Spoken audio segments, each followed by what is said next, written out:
Our joy cannot be cut short. What God gave to us, no devil can take.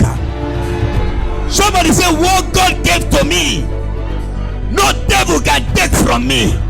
Whatever God has given you, the devil cannot take it. I said the devil cannot steal it. Anything God has given to you, the devil wants to have. I prophesy, he will not have it. He cannot have it. He will not have it. He cannot have it.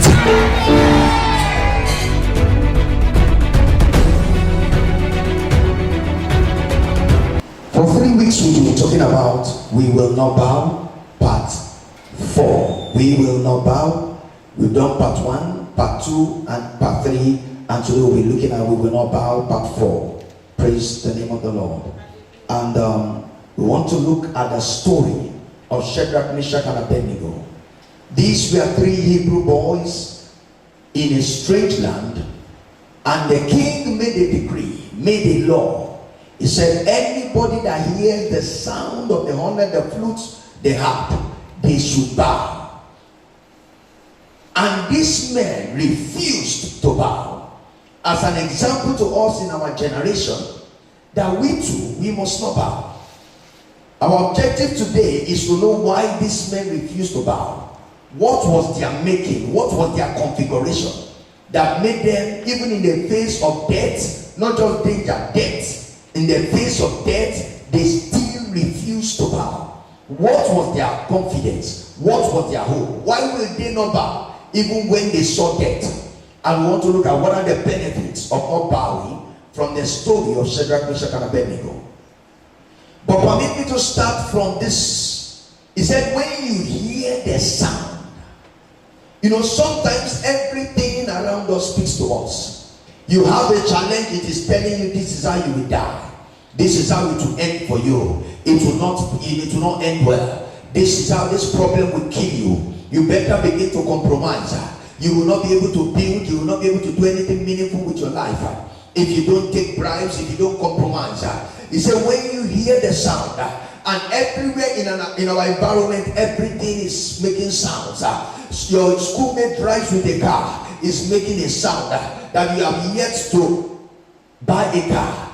And the systems of this world are telling us, bow, be subdued, bow, cooperate, compromise. But we are saying, we will not bow. And they told them you will be thrown into the fiery furnace. For some is that landlord will kick them out. Some is that your fiance will abandon you if you refuse to give him. For some is that this sickness will end your life if you don't go to a herbalist, if you don't go to a native doctor or an occultic power to seek for healing. For some, they tell you will not be able to travel out again, your life will be messed up. For some, they tell you will not be able to marry again. Some will tell you cannot, your reputation will be messed up. We are saying we will not bow. Permit me to say something. It looked like an ordinary thing, an ordinary policy that they should bow. But the truth was that if they had bowed, they would have been bowing to an evil altar. Many have bowed to evil altars without knowing. Many have ignorantly bowed to other gods that are not of God, that are not the real God. He said, we will not bow to this evil altar. We will not bow. We will not bow. We will not bow. We will not bow to evil family and territorial decrees. There are some of you, there are decrees in your family. Nobody goes past 50. Nobody goes past this age. Somebody told me the other day, you get to a particular age, you get a particular sickness.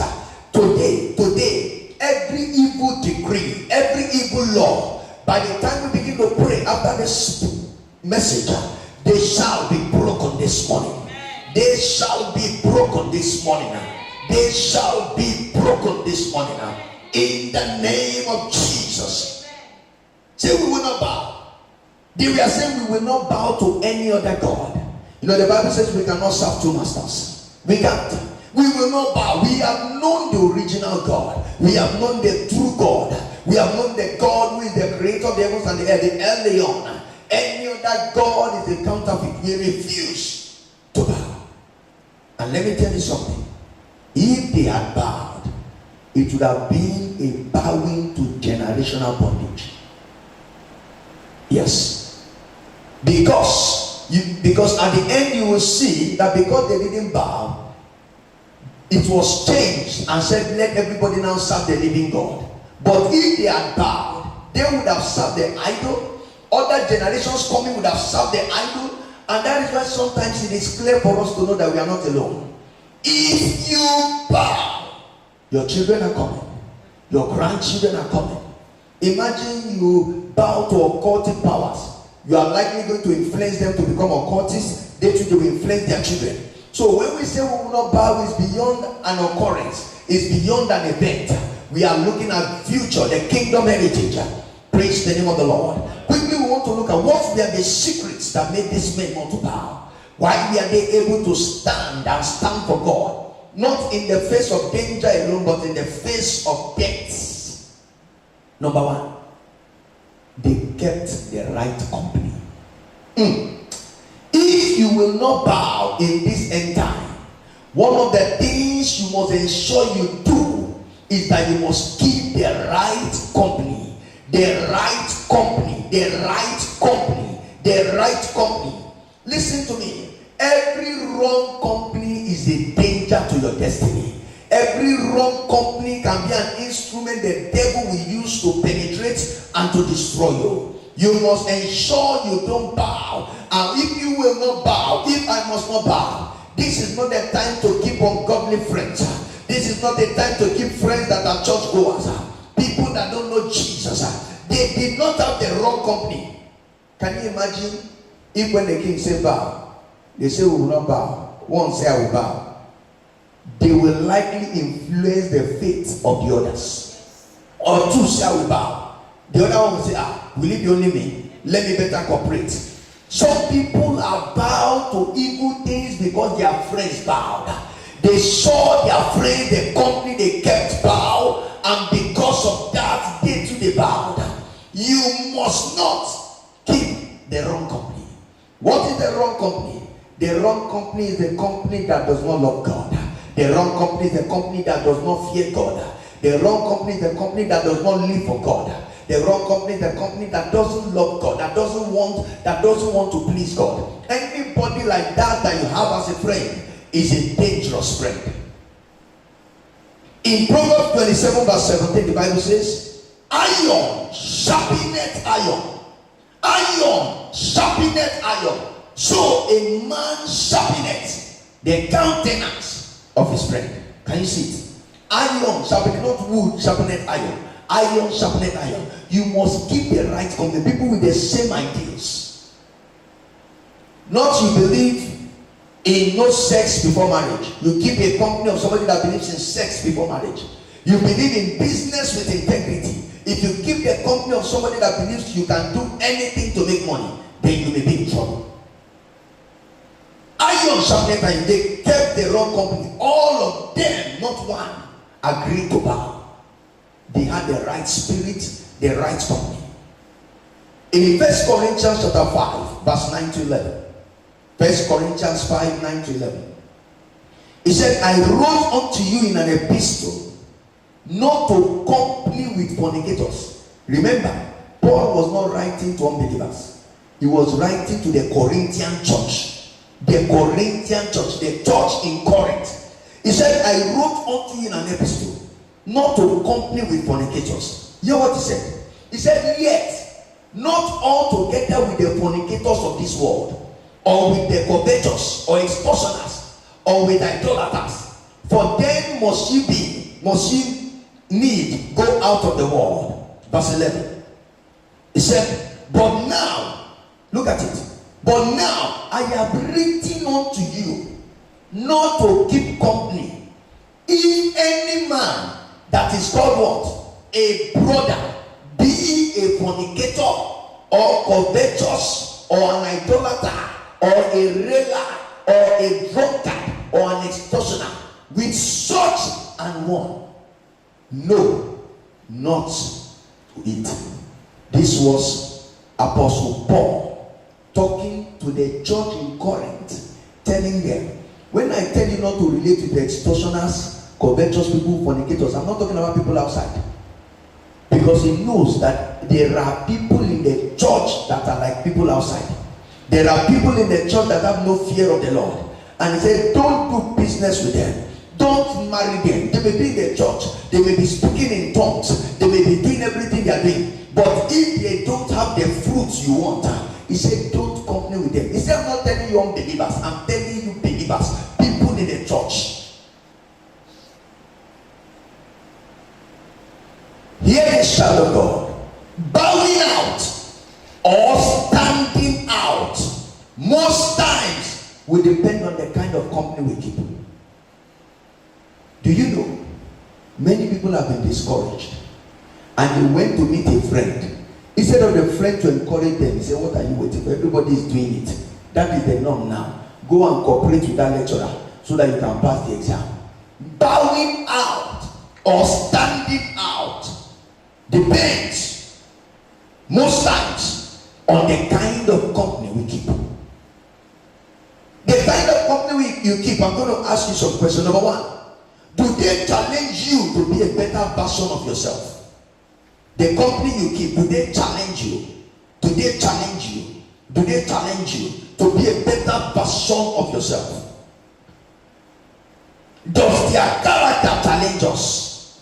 Does their prayer life challenge us? Do their fasting life challenge us? Their commitment to holiness, does it challenge us? Their commitment to divine service, does it challenge us? Bible says, provoke one another unto brotherly love. Do they challenge you to give? Do they challenge you to serve the Lord? 2, is their focus Jesus or money or the things of this world? What is their focus? What is their focus? What is driving them? What are they looking at? Do you have somebody that is just looking at husband at all costs, wife at all costs, money at all costs, house at all costs? If you have such people, then there is trouble.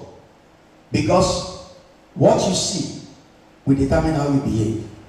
What you see determines your direction, your focus. Number 3, where do they desire to end? Do they desire to end with Jesus in heaven, eternity with Jesus, or they desire hellfire? Nobody will tell you they desire hellfire, but Bible says by their fruits you shall know them. You shall know where they want to end. Where do they want to end? Do they just want to be Christians on earth and end it on earth? Or are they looking forward to the coming of the Savior to end with Jesus? Bible says, looking unto Jesus, the author and the finisher of our faith. Point number 4, about the company you keep. What moves them? What moves them? What drives them? That's your business partner. What really drives him? That's your friend. What drives her? Is it selfish ambition? So that people will see them. That is why people can buy things they don't, buy things to oppress people, borrow things just to oppress people. What moves them? What moves them? Is it the things of God and the things of the world? So number 1, we see that they get the right company. So if you too must not bow, you must make up your mind to keep the right company. Number 2, their heart was settled in God and for God. There are people in church, there are people that call themselves Christians whose hearts are not settled in God. Small problem, they begin to look for where to go to. Anywhere they can put their head. Oh, Makonde Baradaya. Anywhere they see anything, their hearts are not settled with God. They are not the kind that say, if I perish, I perish. I stay with God. These men their hearts were settled with God. And that is why they told the king, oh king, we are not careful to answer in this matter. We are not thinking about it again. We made up our mind when we made Jesus that we will serve him to the end. This problem is not enough to take us out. You hear people say, when things were hard, somebody now say, let's go somewhere. This, that. No, your heart was not settled. When your heart is settled, what thing you'll be telling yourself is, if God cannot do it, I die like that.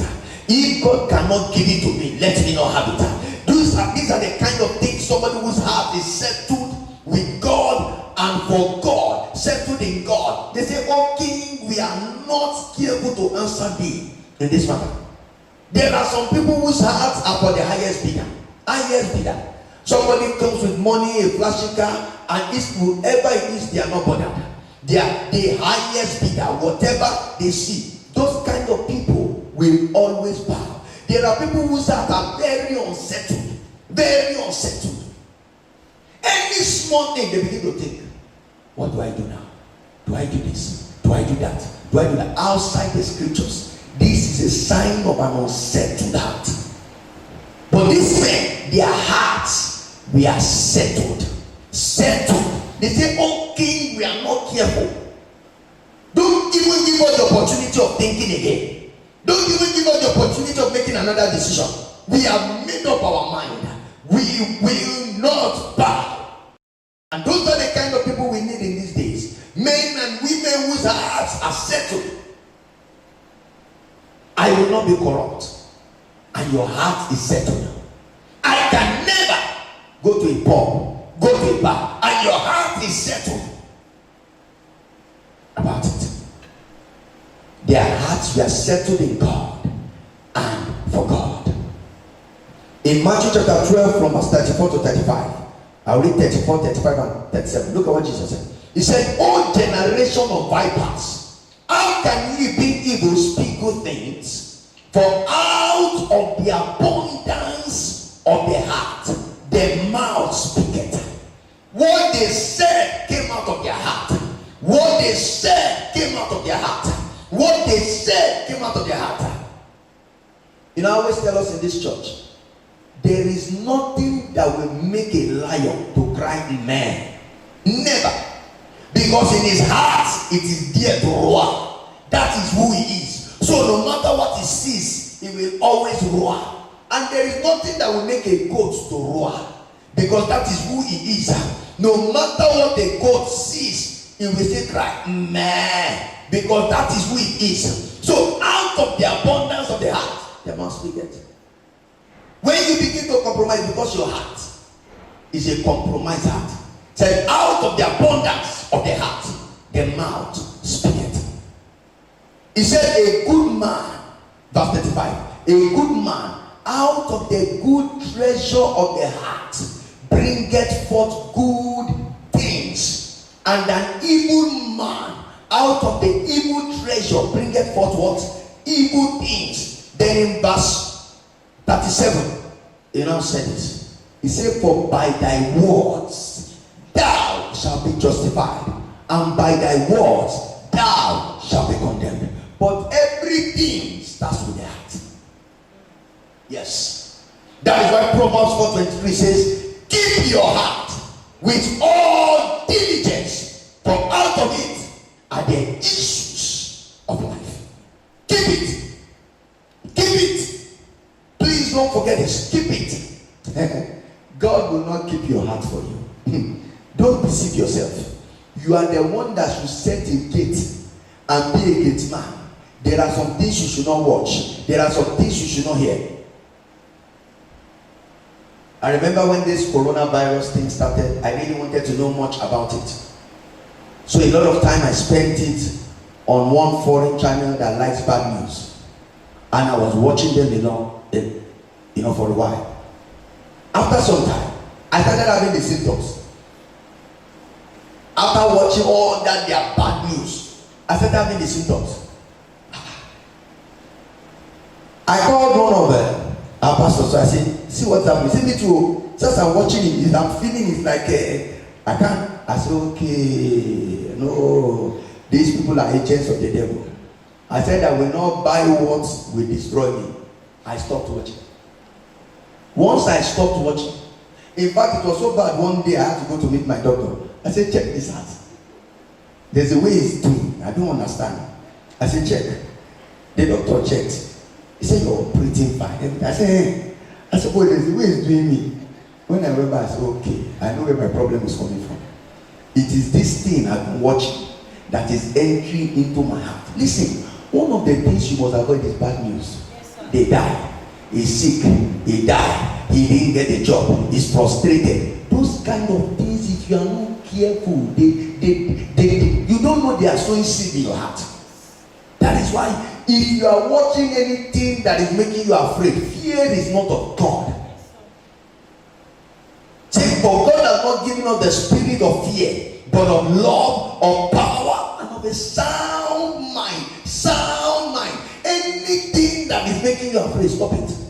So I told myself, remote in my hand, TV my own, DSTV my own. Boom. Either off or change channel. And when I stopped it, I got myself. God did not come and keep my heart for me. I had to take a step. Yes.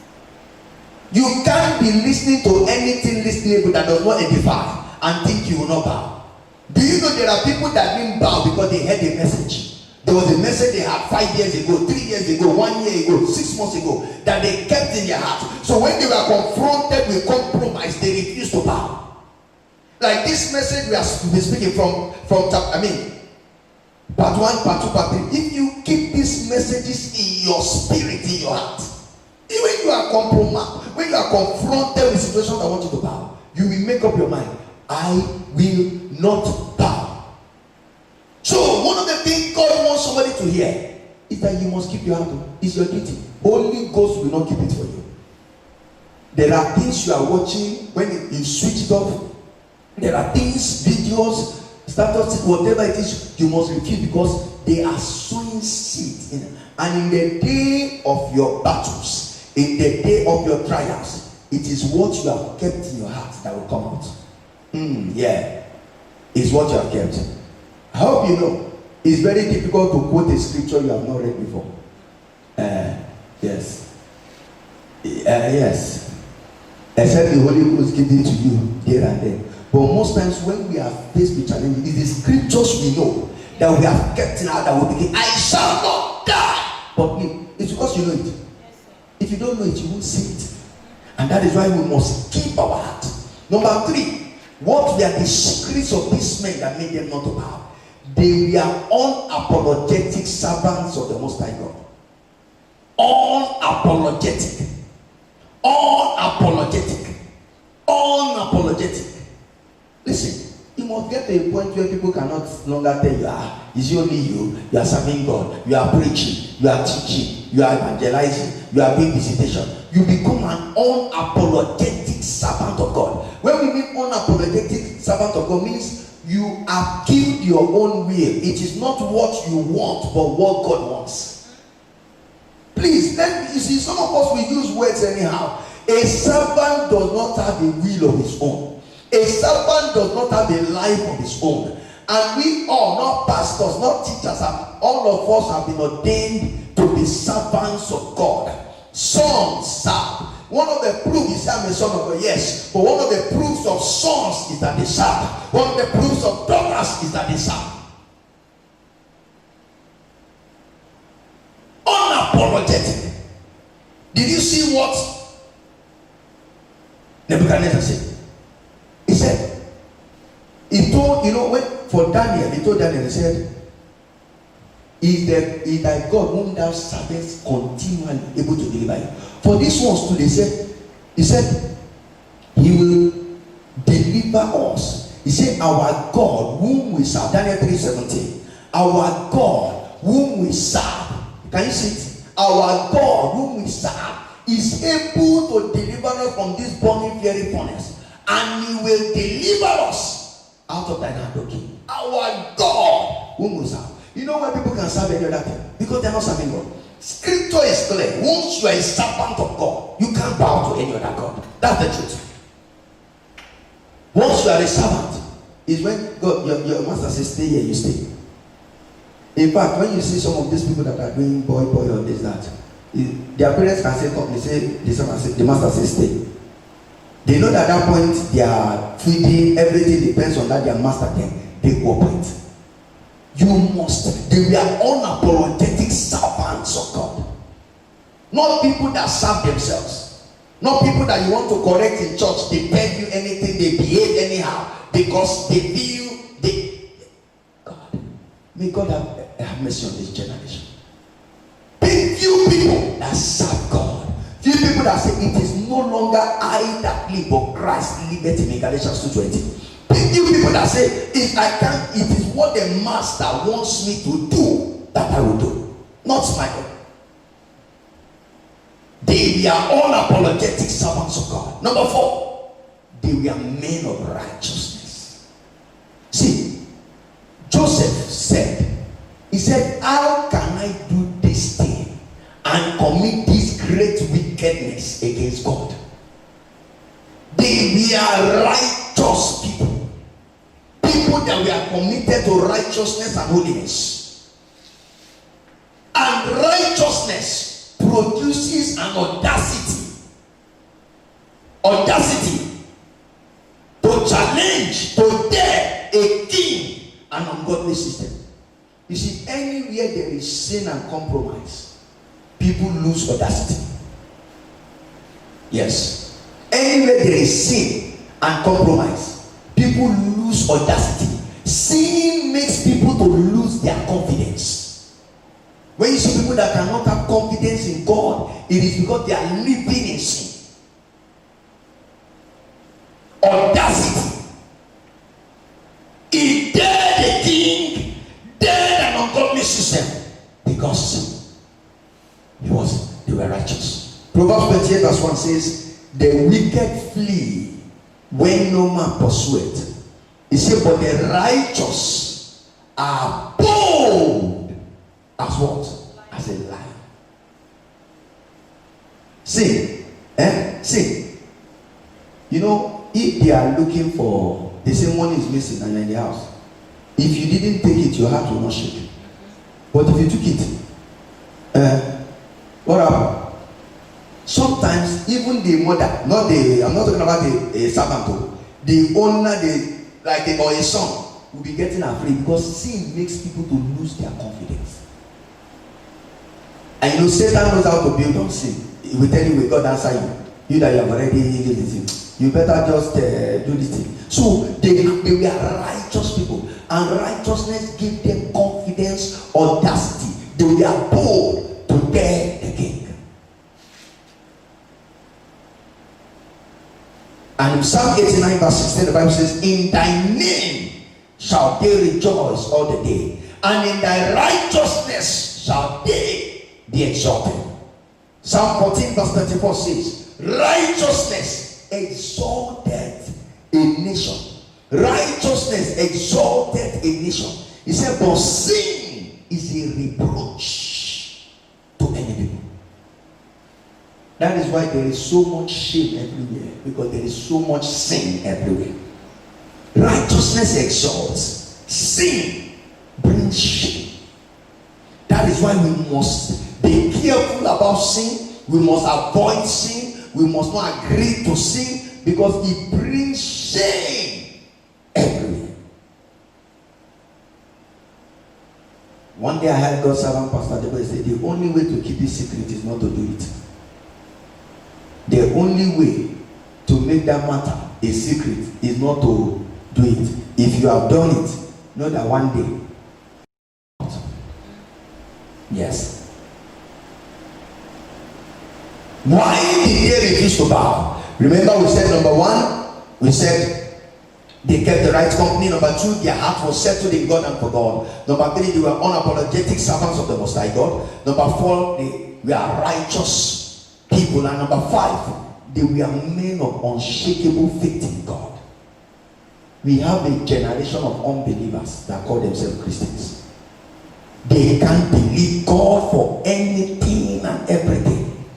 The Bible says in Hebrews 11 verse 1 to 2 and verse 6, it said, now faith is the substance of things hoped for, the evidence of things not seen.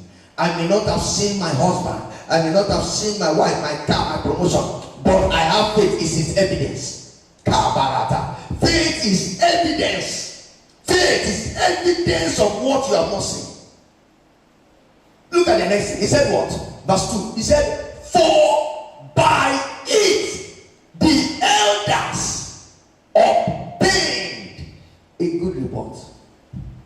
Listen, one of the prayers you want to go far with God, you can pray. You say, oh Lord, show me my report card. One day God showed a man his report card. Then he knew that there was serious trouble. It's not whether men say you can preach well, whether men say you're on fire, whether men say you are, oh, you're a dedicated sister, brother, oh, you're a wonderful pastor. No. Oh Lord, show me my report card. And child of God, let me tell you, hear it now. It's better to see the report card now than to get to heaven and they show you and you see that it is filled with black Bible. A lot of things. You will discover that there are some things you think are right that are wrong. There are some things you are doing that heaven is unhappy with. Oh Lord, show me my report card. Can we pray that prayer in 1 minute? Say, Lord, show me my report card. For the next 30 seconds, can you say, Lord, show me.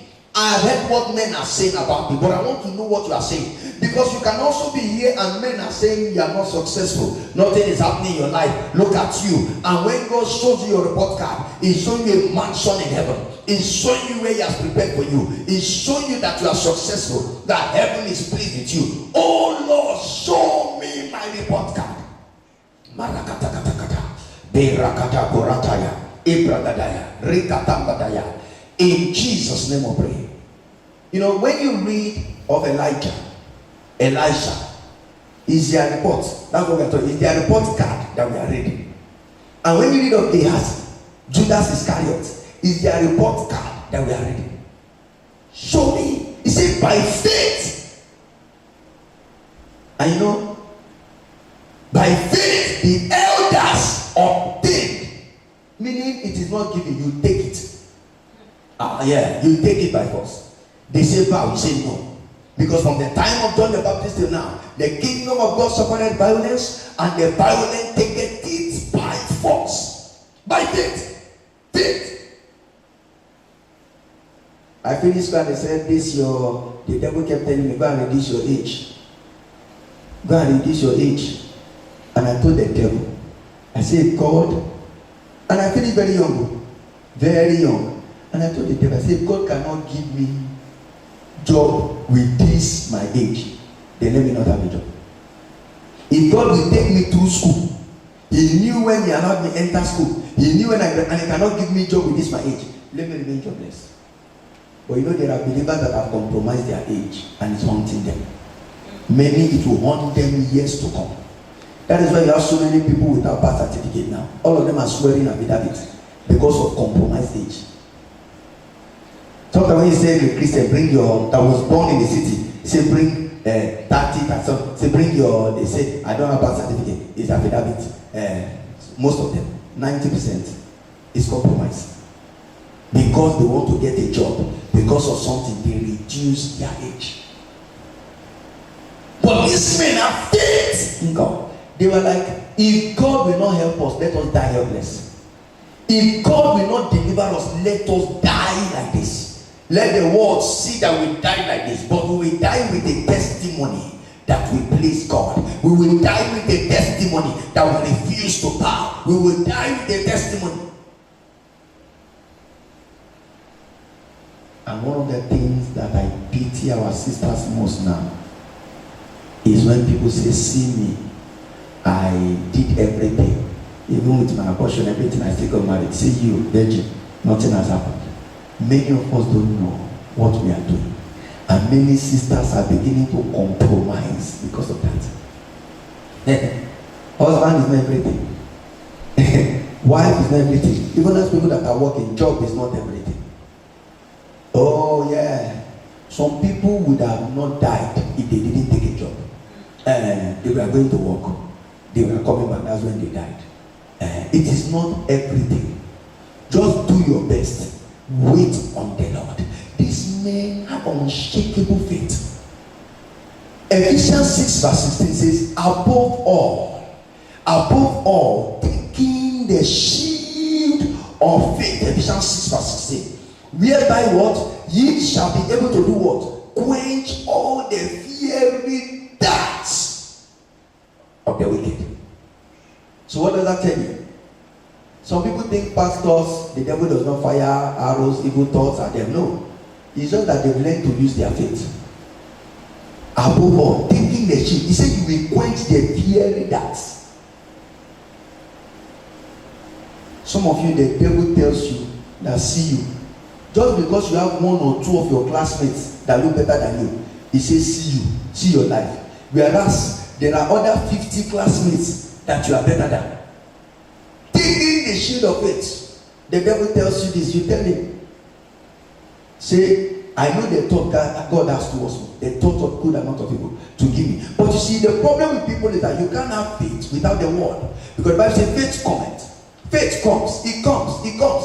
Like I told you last time that the word of God came. The word of God came to Elijah. Faith cometh by hearing, and hearing by the word of God. That's how faith comes. You hear it over and over again. Do you know that regardless of your name, how many of you know that the reason why if somebody tells you this is your name, you say no? Because you heard people call you that name over and over again. That's why even a child will tell you, you call the child, a 2-year, call him another, they say no. Why? That is the name he has been hearing, the words of people he has been hearing. So over time, he believes that is his name. Faith coming by hearing and hearing. You keep hearing it till you become it. And when you hear it, you keep it, you keep saying it until you see it. He said, take this shield of it. When the devil will come with subtlety, when he will come with his deception, you will be able to quench all the fiery darts of the wicked. How can you have small headache and you say, and you admit to you and say, hey, God, is this how I will die? Just headache. He used the shield of it. He took away. He took it, not he's taking it. Away my infirmities. The chastisement of my peace was upon him. By his stripes, I am healed. That is faith in action. These men were men of unshakable faith. Then what happens when we refuse to bow? From the story of Shadrach, Meshach, and Abednego, what really happens when we refuse to bow? Number one, Jesus is seen through us and glorified by men and women. Jesus is seen through us and glorified by men and women. Jesus is seen through us and glorified by men and women. Because these guys refused to bow, Nebuchadnezzar said, I saw them, and I saw the fourth man. He looks like the Son of God. Can you see that most people that are asking you to bow, many of them know the truth? They know that what they're asking you to do is not right, but they just want you to mess up. Who told him that that man is the Son of God? The fourth person is. Who preached to him there? So he knew there is a Son of God, and yet he was telling him to bow to an idol, the graven image. And many of us bow because we don't know consequences of bow. It has a lot of strange and terrible consequences. You bow, sometimes your children bow with you. The Bible says Levi paid tithes in Abraham. In the loins of Abraham, Levi paid tithes. There are things you do. The other day I was teaching and I was telling people, Ahab, when he took Naboth's vineyard, the Lord said he will deal with him and his brothers. He repented, but God said, okay, I will not make it happen in your time, but your children, because sin, you have set up something and it must happen. Say your children will face the consequences. Be careful. But when we refuse about Jesus' sin, many of us, Jesus has not been seen enough because we bow anyhow. I want to ask you a question. Maybe I should ask that question. I thought I would ask it at the end of the service. At what point was Jesus with them? At what point was Jesus with them? Is it when they entered the fire? that Jesus now came into the fire to help them. But you remember, that was why I stressed something when we were reading. I said, the Bible said the people that carried them, the fire slew them. How can the fire slay a man that carries me, and the fire did not slay me? It meant that even before they entered the fire, Jesus was with them. Because they couldn't have survived that fire for 1 minute. It was so hot. The Bible said the men that carried them were slew. So how did you carry them, throw them inside, and they didn't die? So it was not that Jesus appeared in the fire. Jesus had already been with them, but the fire made him visible. Yes. There are many people that are waiting to enter fire before they begin to call upon God. The fire may kill you before Jesus comes. Yes. The fire may kill you. That is why you see somebody that is going through a small pain and is there crying. Hey, I will backslide you. And the person he or she is talking to is going through times 20. And the person is still rejoicing. The person is wearing suit, dressing well, smiling. And when you by mistake or by chance know, you say, how come you were? It's because Jesus had been there even before the fire. The problem we have in Christianity is that many people wait to enter the fire and they begin to call upon the name of the Lord. You don't know this process. When you call, heavens will first check who is calling. If they call your phone, you don't just speak anyhow. You will, who is this? There are some people you may be in the meeting, you say, 10 people may have called you, you don't pick. But somebody calls, maybe a boss or your wife or your husband. You say, please, I'm in a meeting, I'll call you back. Why? Everybody, it's not everybody is not saying. Say, I just call upon the name of the Lord. They say, okay, imagine the fire. They enter the fire. They now say, Lord, forgive me for all my sins. I'm a sinner. Forgive me. They now sang one praise and worship song. Is that praise and worship song they will continue singing hellfire? Because before they get anywhere, the fire has finished them. Yes. The fire that killed strong men. That is why it is good. You see, one of the things I love to hear virtually every day, I must hear it once in 3 days for me to be comfortable. I am with you. Forget any other. You see that I am with you. You can be anointed and God has departed from you.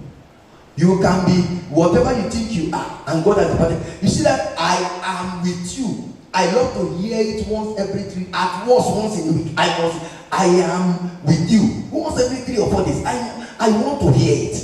I am with you. Because you can be with God yesterday and you are far from God today. One step can take you far. One wrong step. He said. So we can see now that if we enter fire, it is not meant to consume us, but the fire is meant to show our God. Yes. That challenge you are going through is meant to show your God. Every reason for the fire of affliction. If you are sick, it is meant to show God as an healer. If you are broke, it's meant to show God as Jehovah Jireh. Whatever you are going through, it is meant to show God. And the Bible says it was the king that saw it, unbelievers that saw it. There are so many Christians today, nobody can see anything. They are going through fire and nothing happens. Why? Because Jesus is not with them. Don't deceive yourself that when they enter the fire, Jesus appeared there. No, the fire would have killed them. Jesus would have even come for resurrection service. He had always been with them before they entered the fire. Stop waiting until you have problem. Somebody told me the other day, I didn't know when things were going well. I backslid, I thought everything is fine now. But now things have come back. That is it. People wait until things are bad before they start praying. Before they start coming. And one of the worst things that can happen to you. The other day I met a man that said, I have lost so many things. So many. I've lost 3 children. And I told him, come, let's pray. His attitude to prayer, the Lord says, see why the loss is. If you cannot pray now, get ready to cry. Yes. The devil is doing overtime, making people cry. Get ready to make losses if you cannot pray. Bible says, I will call upon the Lord who is worthy to be praised. So shall I be saved from my enemy. But God said, draw near to God and he will draw near to you. Don't call upon him when he's very far from you. Many people wait and God is far. They now begin to come. I came here to tell somebody as a servant of God, no matter how fireful the fire is, if the King of Kings and the Lord of Lords is in that fire with you, it will become air condition. Air condition.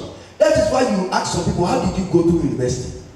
Sometimes no father, no mother, they went there with peace of mind. Sometimes their parents' salary cannot even train them to school, and yet they went to school. It is because Jesus is with them. Many people are waiting. Put me in the fire and let God show up. Forget it. If you don't have it, you will not have it in the fire. Because in the fire, you won't even remember Jesus. The next thing your enemy will say, I don't die, yo. That's the next thing. So, Jesus, when we refuse to bow, is seen through us and glorified by men and women. Number two thing that happens when we refuse to bow is that evil laws, please note this, evil laws and decrees are changed and new laws come in that will benefit and enhance the kingdom. Evil laws and decrees are changed. And listen, today I came in the name of the Lord, anointed with fire, to break evil laws and enact new laws in your family. Every family where there are evil laws, they will break. We're going to use 5 minutes to pray after this preaching. That is our focus. Every evil law in my family, the law of delay, the law of late marriage, the law of not having children, the law of not having a good job, the law of not being prosperous, every evil law in my family, let it break and let it change. And new laws will be enacted. Evil laws. Look at what happened. Because this man refused to bow. Child of God, be careful. Hey, if you are the light in the family, I hope you know that the day you bow, the whole family becomes in darkness. The other day we were praying, and the sister had an encounter. She saw that she was the only light, and the whole of her father's house was in darkness. And a voice spoke during the prayers, said, shout Jesus 3 times. And she shouted the name of Jesus 3 times, and the light burst forth and spread to all other members of the family. But what is that light that died? So be careful when they say compromise. Be careful when they say bow. Because other of your siblings may just be going down with you. Evil laws are changed. Daniel chapter 3 verse 10 to 11. Look at what he said. Daniel 3, 10 to 11. I want to show you why when they refused to bow, what happened. Daniel 3, 10 to 11. He said, thou, O king, has made a decree that every man that should hear the sound. You have made a decree. The sound of the cornet, flute, harp, sackbut, psaltery, and dulcimer, and all kinds of music shall fall down and worship the golden image. Verse 11. Look at that. And whoso falleth not down and worship it, that it should be cast into the midst of a burning, fiery furnace. But look at verse 29, Daniel 3:29. Oh, I came here to tell somebody, it may take time, but something is changing in your family. Keep praying, keep holding on. Look at now. The same king now said, therefore, I make a decree that every people, nation, and language which speak anything amiss against the God of Shadrach, Meshach, and Abednego shall be cut in pieces, and their houses shall be made a dunghill, because there is no other God that can deliver after this sort. What was the difference between Daniel chapter 3 verse 10 to 11 and Daniel 3:29? Some men stood and refused to bow. Yes. The reason why, hear me as I hear the Lord. The reason why that evil pattern is in your family now is because your grandparents bowed. Your great grandfathers bowed to an idol. They brought an idol home and they decided to serve it. That is why there is an evil pattern. Your father went to consult a herbalist or a native doctor. That is why there is an evil decree. And the man that must change it must refuse to bow to it. Because anyone that bows, what you bow to, you can't change. Yes. Anything you bow to, you can't change. We are not the generation of men that bow. We are the generation of men that change things. We change things. We change things because our God is the unchangeable changer. Is the God who does not change but can change everything. So number 2, even laws and decrees have changed, and new laws coming that will benefit and enhance the kingdom. Number 3, promotion and unexplainable sudden lifting. Promotion and unexplainable sudden lifting. Promotion and unexplainable sudden lifting. Promotion and unexplainable sudden lifting. Daniel 3 verse 30. Let's look at Daniel 3 verse 30. Promotion and unexplainable sudden lifting. When we refuse to bow. Verse 30, what did he say? He said, then the king promoted Shadrach, Meshach, and Abednego in the province of Babylon. The same place where they asked them to bow is the same place of their promotion. Hear me as I hear the Lord. The same place they fought you, the same family they said you will not excel, the same family they challenged you, the same family they opposed you, that is the same place where God will promote you. I've seen families where they fought the husband or where they fought the wife, and it came to pass later that nobody will do anything without that man. Nobody will do anything without that wife. They say you are the best thing that has happened to us in this family. Why? That woman refused to bow. They may be fighting in your place of work. Even your siblings may be fighting. You say your own righteousness is too much. Anytime they ask who did this, you will say the truth. Don't worry. Remember, even God is a promoter of men, but God does not promote anybody. It's easy to say they rose them and they say Shadrach, Meshach, and Abednego. They lifted Daniel up and they say no. But remember, before the promotion comes the test. Yes. Read your Bible well. There is no man God promoted without giving him a test. That is why in schools you do a test before you are promoted. Whether it's continuous assessment or everything, they are testing what you are doing, your knowledge.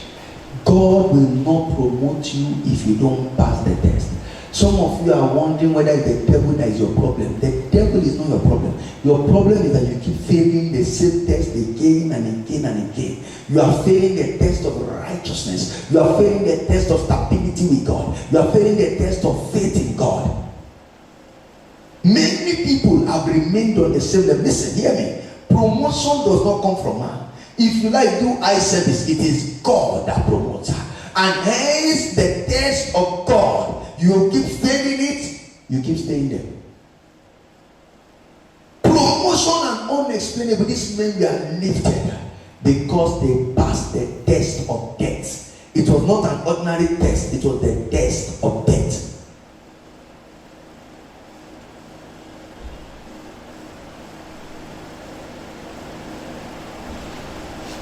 I don't know if it was whether it was a movie or where I heard it, that some armed people came to church and they said, if you will not renounce Jesus, we will kill you. I think even in that church, even pastor renounced Jesus. There are people that don't pass the test. It's not a function of title. It's a function of who you are on the inside. You can be a pastor by title or a chicken in heart. You can be a pastor, a women leader, a men's leader, a youth leader by title, and yet you are a baby. That is why you must build up your holy faith, especially upon the speaking in tongues, studying of the word. The Bible says, study to show thyself approved unto God, a workman that needed not to be ashamed, rightly dividing the word of truth. Promoted them. You see, until we go back to the word, many people think they can just sit down and pray for 3 hours. Oh Lord, promote me. Oh Lord, promote me, and promotion will come. No. Oh Lord, promote me is a test they will bring me. So many of you are hearing me now. You are called Hittites. You are Hittites. because you keep eating your tithe. Somebody gives you money, you say, no, this money is I need to. You can't give God what belongs to him.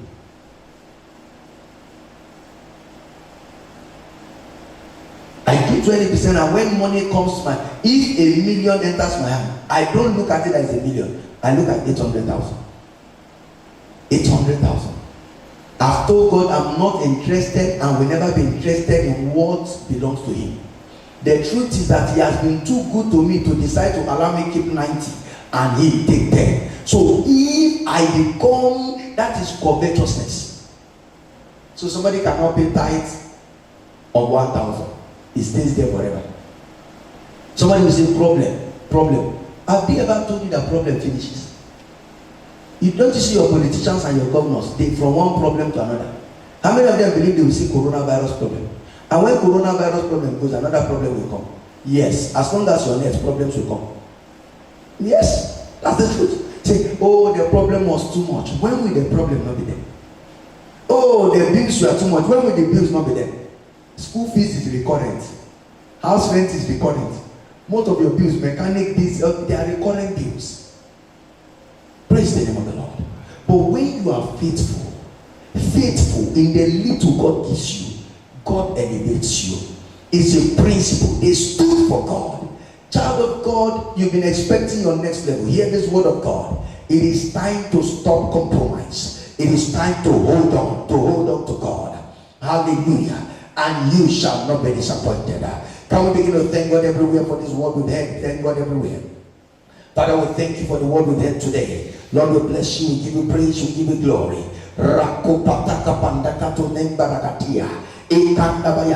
Has Jesus been seen in your life? Has Jesus been seen in your family? Has Jesus been glorified through you? Have evil decrees been changed? Thank you, Father. We thank you for your word that has come to us. We will not bow but fall. Shadrach, Meshach, and Abednego did not bow. Why should we bow? Why should we bow? We will not bow. We will not bow. We will not bow. We will have unshakable faith in God. We will stand for righteousness. We will be unapologetic servants of the Most High God. Our hearts will be settled. Bible says those that be planted in the house of God shall flourish in the courts of God. And we will keep the right company so that we will not bow. Thank you, Father. In Jesus' name.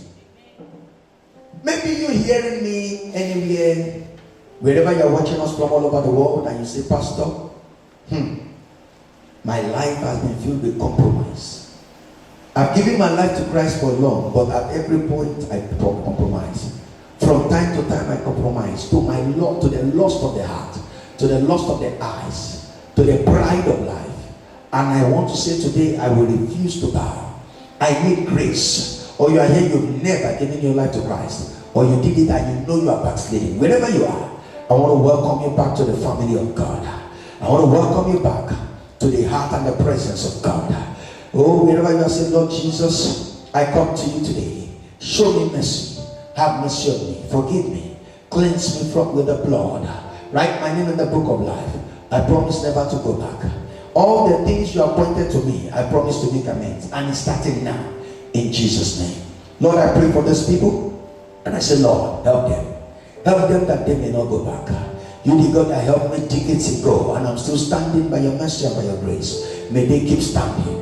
May they be established in righteousness. In Jesus' name. Please, our numbers are online. Please let us know what the Lord is doing. Let us know the impact the word is having in your life. And let us give God a praise. Wherever you are, can we rise up on our feet? We want to pray for 5 minutes. We want to break every evil decree. We want to change them. Every decree of untimely death. A man came to our church many years ago. He told me, Prince, I'm getting afraid. I said, why? He said, there's a particular age in my family that when you get to, you die before it, or you die at that age. And I said, as long as you are under this grace of God, God will not disappoint us. God will not put us to shame. Because the Bible said they that put their trust in the Lord shall never see shame. And he passed the age, and he has lived about 3-4 more years, and he's still alive, and yet he has not died. Because our God breaks evil decrees. Please, I want you to focus on whatever law you have seen in your family. Any evil law that say people don't make it until it is late. People don't marry until it's late. Maybe your family there is no celebration. Maybe your family people always compromise. People never do it the right way. Maybe your family nobody buys a car, nobody builds. Your father started a house and it ended in foundation. And even you now, you can't even buy a land. Even your father that did foundation many years ago is better than you. We want to change that law all over the world. Listen to me. As we begin to pray, special angels will be released by God.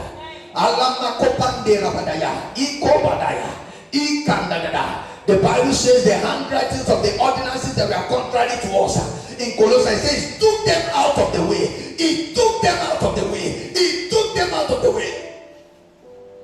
Maybe you come from a family where there is a handwriting of frustration. Everybody is frustrated.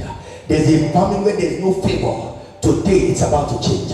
I remember the boy that came last time. He said 6 years they have been invited. He said no, they don't even invite him.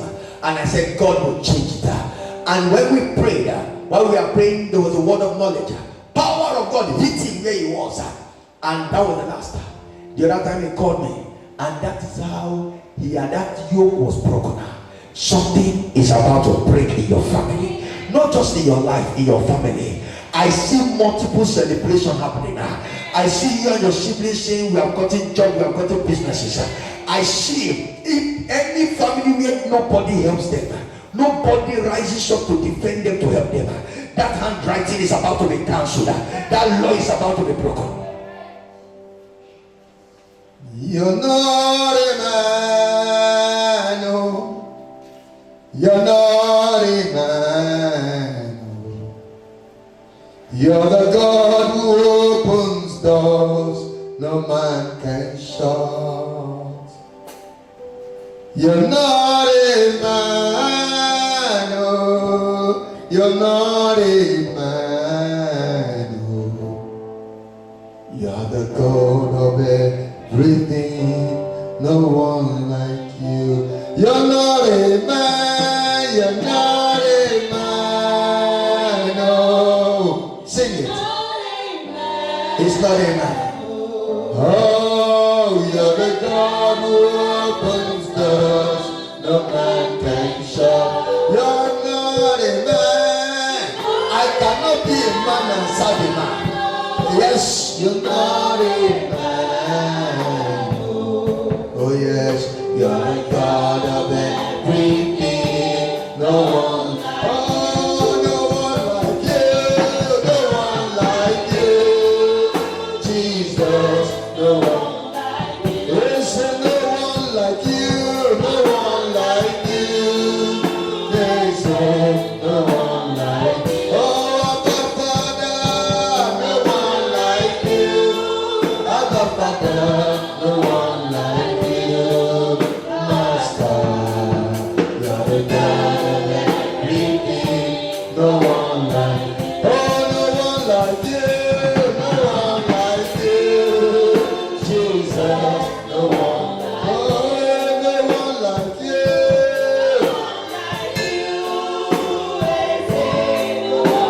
Oh, no one like you, Lord. No one like you, Master. You're the God of everything. Wherever you are, begin to say in the name of Jesus. I break every evil pattern in my family, every law of demotion, of reproach, every law of limitation, every decree. I don't know who put it there. I am the lawbreaker in the name of Jesus. The Bible says we are not under the law, but we are under grace. Every law that is not of God be broken, be broken, be broken, be broken. Every law that says people's finances will not be stable in my family, let it break today. Every law of sin and compromise, let it break today. My family members must give their lives to Christ. My children must be born again. Let it break, let it break, let it break, let it break, let it break. Begin to pray, let it break, let it break. Angels are going everywhere. They are breaking it, they are breaking it, they are breaking it.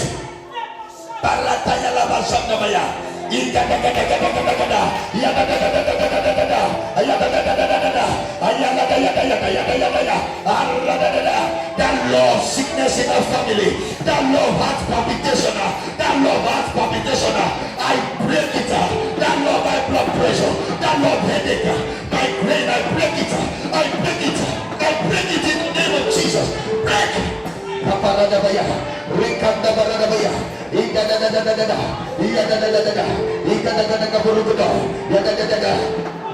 You have been too silent for long. You have been silent for too long. It's time to speak out. It's time to pray. It's time to change things. The Bible says, as you have spoken in my ears, so will I do. As you have spoken in my ears, so will I do. Begin to tell God to break it. In Jesus' name I pray. The Bible said to Jeremiah in Jeremiah 1:10, he said, I have set you over the nations and over the kingdoms to root out, to throw down, to destroy, to uproot, but to also build and to plant. Right now, let us begin to plant new laws. In this family, everybody succeed. In this family, we get things at the appointed time. In this family, none will be dependent on each other. God will bless all of us. I am my siblings. In this family, there shall be no darkness. Nobody will serve another God. We all will serve the living God. We all will love the living God. We all will follow the living God. In this family, Marata Bayada Bayada Baya. Burata Takabarada Yada da da da da da da. Ikalaba Santa Bala Bala. Ibara Bada Bada Bada Bada Bada. Yada da da da da da. Yada da da da da. Ikolamanga Kuranta. Imbarakatunda Bara. Imbarada da da da da. In my family, in my life, I excel. Every yoke, every cause of instability, let it be broken, let it be broken, let it be broken, let it be broken, let it be broken, let it be broken, let it be broken, let it be broken, let it be broken, let it be broken. I decree new laws, law of life, a law of life, law of the spirit of life. We will serve God together, my family. There will be no compromise. We will love God. We will do His will. We will make heaven. We will be rich. We will be blessed. We will be favored. We will serve God. We will be healthy. We will be healthy. We will not die before our time. We will die in good old age with health and life. Thank you, Father. In Jesus' name I pray. Please, I want to pray for somebody the Lord is showing me. He said, like Reuben, you did what you are not meant to do. And the cause of instability came upon your life. Your work with God, your finances, nothing is stable. Right now, by the power of the Most High God, in the name of Jesus, I come and I say, let Reuben live and not die. Any battle of instability, your finances, in your work with God, I command it to die, die, break, die, break, die, break, die, in the name of Jesus. It has changed. Things will begin to happen. You will move from glory to glory, from one level to another high level. You will not go down again. You will not come down again. In the name of Jesus. Thank you, Father, for establishing it. In Jesus' mighty name.